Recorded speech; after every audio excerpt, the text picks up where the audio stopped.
Hey guys, it's Youngblood. Today I wanted to talk about the VS max ability, the Zealot Overdrive engine, otherwise known as the ZOE. Now, before we even get started, I got some people mentioning in my video that I posted yesterday about the lockdown that I wasn't being very objective because I wasn't including the VS one. Well, here you go. In addition to that, people were also complaining about the testing here in the virtual reality area. Now, the reason I'm doing it in the virtual reality area is because I have access to the weapons and the abilities here without having to spend station cash or certs. In addition, having standard immobile targets allows me to do real empirical evidence based on what's actually happening. Now, in gameplay, it may be a little bit different, especially when you talk about the TR's ability to hit moving targets based on their increased bullet velocity. But just keep that in mind as you're watching this video here. Now, the Zealot Overdrive engine is going to give you the ability to have increased mobility while active. Now, if you see the lightning storm on the right side of the screen, you're going to notice that that's when it's actually active. So you're more mobile when you have it on. It's also increasing your overall damage output. Now, with those two, as you cert it up, the damage continues to do more and more with the higher certs. Your mobility stays the same regardless. Now, the downside to this, just like the TR's immobility, is that you take increased damage. Your armor is less effective while you're using this. Now, just like with the TR, I have beef with this ability. It's taking the most potent AA option that you have available, and it's making it stronger. Now, it's taking a different approach. It's not using its increased rate of fire. It's just purely putting more damage on the target, meaning that whether you go with the ability for TR or whether you go with the ability from the ZOE, you're still resulting in more damage to aircraft from arguably a overpowered option as it already stands. That's a problem in game, and just like with the TR's ability, I don't know how this isn't caught. Alright, so just like the TR, you're seeing a decreased time to kill when we're talking about these abilities.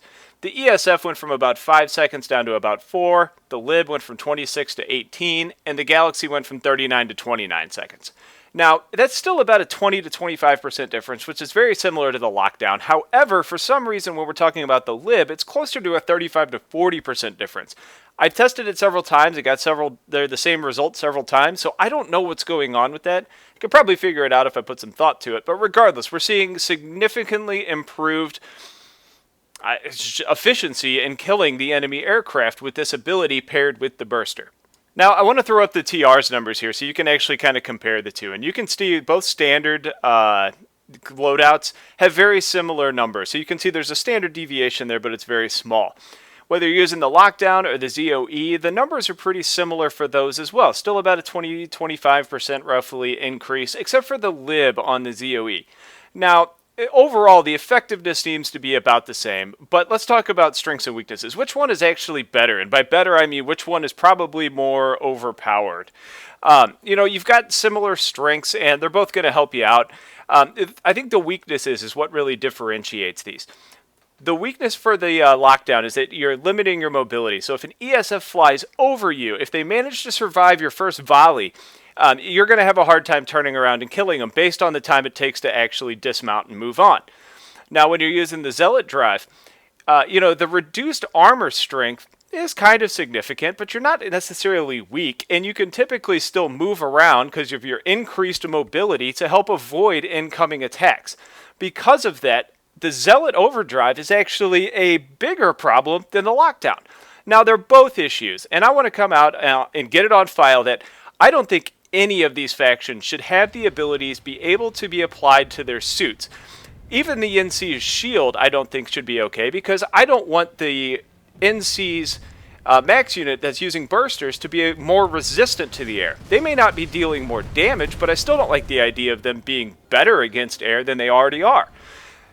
Something needs to happen here where you cannot equip this ability while using a burster setup. I don't know if that's possible. I'm assuming it is.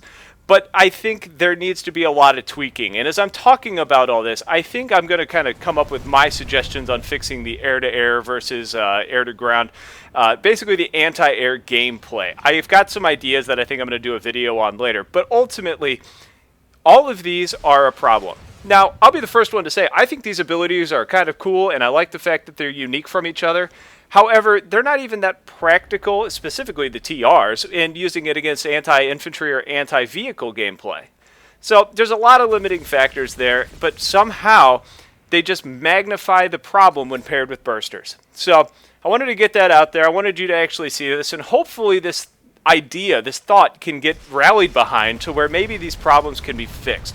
I want an even playing field, not only between factions, but between air and ground. So that's it for today. If you like this, please hit the like button and subscribe for more, and I will talk to you guys later. Take care.